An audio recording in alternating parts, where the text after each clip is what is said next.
আজি এটা নতুন ভিডিও লৈ আপোনালোকক স্বাগতম। আজি এইটো ভিডিওত আমি আলোচনা কৰিম আজিৰ দুটা গুৰুত্বপূৰ্ণ খবৰ। এই দুটা গুৰুত্বপূৰ্ণ খবৰ সকলোৰে বাবে অতি গুৰুত্বপূৰ্ণ হয়। কি দুটা গুৰুত্বপূৰ্ণ খবৰ হয় এটা এটাকে আমি আপোনালোকক তথ্য সহকাৰে জনাই দিম। ভিডিওটো অলপ স্কিপ নকৰাকৈ সম্পূৰ্ণৰূপে শেষলৈকে চাই থাকিব। প্ৰথমটো হৈছে PM কিষাণ। আপোনালোকে নিশ্চয় গম পাইছে যে PM কিষাণৰ 17 নম্বৰ কিস্তিৰ টকাটো 18 তাৰিখে সকলোৰে একাউণ্টত সোমাই যাব। যদি আপোনালোকে 18 তাৰিখে PM কিষাণৰ 17 নম্বৰ কিস্তিৰ টকাটো লাভ কৰিব বিচাৰে তেনেহ'লে আপোনালোকে দুটা কাম কৰিব লাগিব। এই দুটা কাম যদি আপোনালোকে নকৰে তেনেহ'লে PM কিষাণৰ টকাটো লাভ নকৰে। দ্বিতীয়টো হৈছে যে ৰেচন কাৰ্ড। যদি আপোনাৰ ৰেচন কাৰ্ড আছে তেনেহ'লে আপোনাৰ বাবেও এটা গুৰুত্বপূৰ্ণ কাম কৰিব লগা আছে। যদি এই কামটো নকৰে তেনেহ'লে আপোনালোকে অহা মাহৰ পৰা ৰেচন লাভ নকৰে। আজি এইটো ভিডিঅ'ত সকলোবোৰ তথ্য আমি আপোনালোকক জনাই দিম। তেনেহ'লে বলক ভিডিঅ'টো আৰম্ভ কৰোঁ।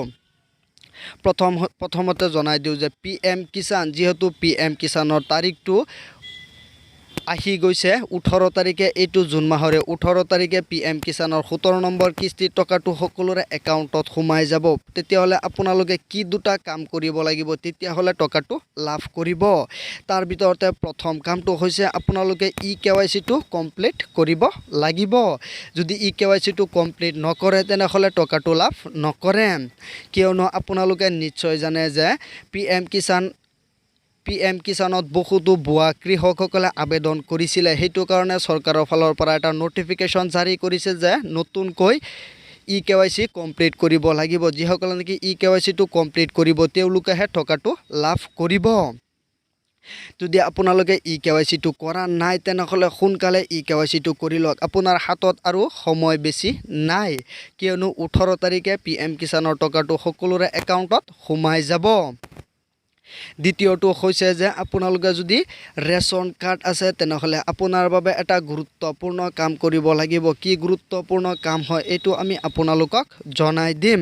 প্ৰথম কথা হৈছে যদি আপোনাৰ ৰেচন কাৰ্ড আছে তেনেহ'লে আপোনালোকে ৰেচন কাৰ্ডৰ সৈতে আপোনাৰ আধাৰ কাৰ্ডটো লিংক কৰিব লাগিব। যদি ৰেচন কাৰ্ডৰ সৈতে আধাৰ কাৰ্ডটো লিংক নকৰে তেনেহ'লে আপোনালোকে অহা মাহৰ পৰা ৰেচন লাভ নকৰিব পাৰে।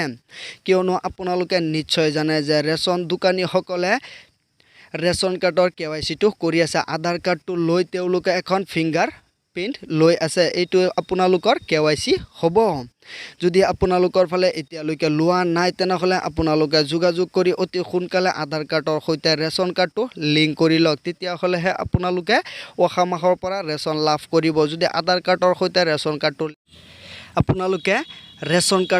আধাৰ কাৰ্ডটো লিংক কৰিব লাগিব। যদি নকৰে তেনেহ'লে আপোনালোকে ৰেচন লাভ নকৰে। কিয়নো আপোনালোকে নিশ্চয় জানে যে ৰেচন দোকানীসকলে প্ৰতিখন ঘৰত গৈ তেওঁলোকে এখন ফিংগাৰ প্ৰিণ্ট লৈ আছে। আধাৰ কাৰ্ড নম্বৰটো এক্টিভ কৰি ফিংগাৰ প্ৰিণ্ট লৈ আছে।